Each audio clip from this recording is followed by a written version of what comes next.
QuickBooks Error 6069, 3 Quick Solutions. Solution 1. Create firewall exceptions for QuickBooks. Step 1. Click on the Windows Start menu. Step 2. Enter Windows Firewall in the search bar and open it. Step 3. Go to Advanced Settings, select Inbound Rule, and then New Rule. Step 4.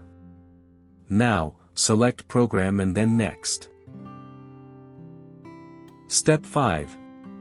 Select this program path and then click Browse. Step 6. Find and select QuickBooks executable files, then click Next. Step 7. Select Allow the connection and then click Next. Step 8. If prompted, make sure that all profiles are marked and click Next. Step 9. Create a rule, name it, and then click on Finish.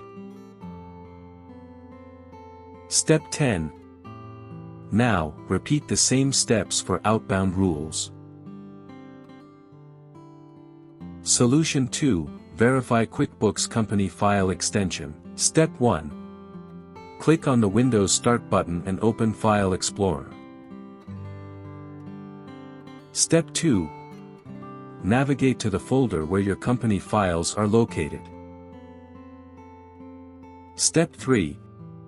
Ensure that the QuickBooks file has the .qbw extension. Step 4. If the file has a different extension, rename the file to .qbw extension. Solution 3. Rename network files. Step 1. Click on the Windows Start button and open File Explorer. Step 2. Open the folder where the company file is stored.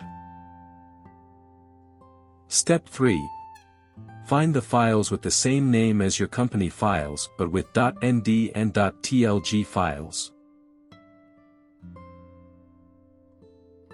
Step 4. Right-click on each file and select Rename, then add Old at the end of each file. Step 5. Open QuickBooks and see if the error is resolved. For more such help and information, visit us at www.mwjconsultancy.com or call us at +1 87746902988 +44 800 0548 150.